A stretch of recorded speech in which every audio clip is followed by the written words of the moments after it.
Hi everyone, my name is Vess Rusev and this is episode 25 of the East Auckland Property Show. Welcome back to Duncan King Law office and Kristine King. Hi, thank you.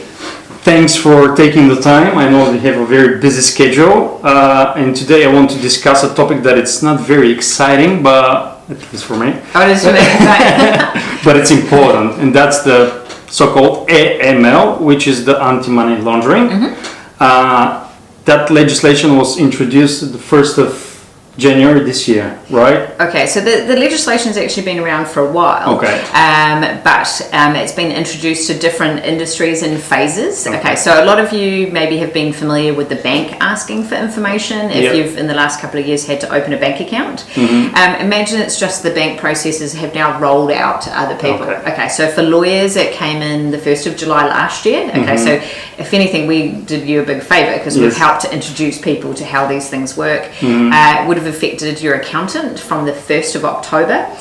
Real estate agents now 1st of January, and then there's going to be other industries affected. We understand fine wine dealers, high-end jewelers, certain car dealers, some auctioneers, property managers. A lot of those people are going to big ticket items. Those big ticket items, they're all going to be coming. So to be honest, it's all expected. It's part of a worldwide movement to actually deal with anti-money laundering and dealing with the funding of terrorism.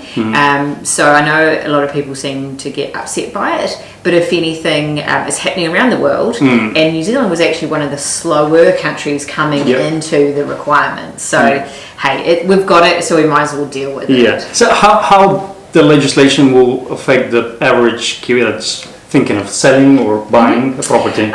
And I think the thing is, and it's really, really good you're doing this video because I think there's a lot of misinformation in our community that it's going to, stop processes or make things difficult. Really, for you guys dealing with your real estate agent, it'll come into play for you as vendors. Because the obligation for a real estate agent to collect this data and deal with it is for vendors as their client because you're selling property for vendors, and you guys already have processes. This is the real estate agents for listing agreements and appraisals and how you go about connecting with a client. So it really is just an adjunct onto that, and for most people it's pretty seamless. You really, if you're a person, you just have to prove who you are, which we all have ID, and that's what we're really talking about, a driver's license. Personally, I love a good passport because it's absolute evidence, and the reason I say that is driver's licenses, funnily enough, can have typos. We got one the other day. You know how there'll be boxes and you fill in your name to get a license or renew it, and she wanted to have a gap between her first name and her middle name, and so she put a little line in the box, and unfortunately her license has come through now with a hyphen between her first name and her middle name. So we get these funny little typos or no middle name, things like that. So that's why a passport can be amazing. And then just proof of address. So, and when we say proof of address, it's the address that you actually live at. And it's simple stuff. So bank statement, rates bill, utility account. I know a lot of you may not get bills sent to your home, or they get sent to PO boxes, but there's other ways to skin that cat. It can be quite easy. We've just done one this morning, and we've just searched the electoral roll because it immediately showed the address where the person lives. So don't freak out about the AML side, and usually it is just as simple as showing those things to your real estate agent or your lawyer or your accountant, and then it ticks that box. I personally think it's really positive. We're really making sure that you are who you say you are, especially when you're selling a property. It's a big big ticket item, but also if there have been any mistakes previously, i.e. your name was wrong on your title, or perhaps your property is in a trust or something like that, we flush it out nice and early. And if it's a trust or a company, it's a little bit more?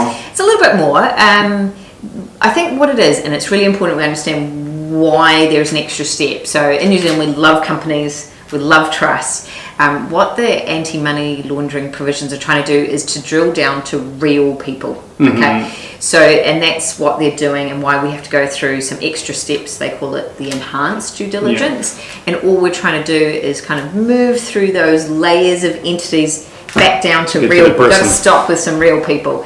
So if you've got a trust, you will be asked to, give a copy of the trust deed sometimes, and there might be some discussion about what the trust owns, what they call source of wealth. But again, most of the times it's pretty easy, pretty straightforward. Same thing with companies. We just want to know and identify your sort of your directors and then the majority shareholders, so the ones that are really controlling that company. If there is ever a problem, most of the time your agent will talk to your lawyer and we get it done for you guys in the background, so not any issues. If you're a purchaser, sometimes it's a little bit easy to leave your process a little bit later because the agents don't have to collect that information from you.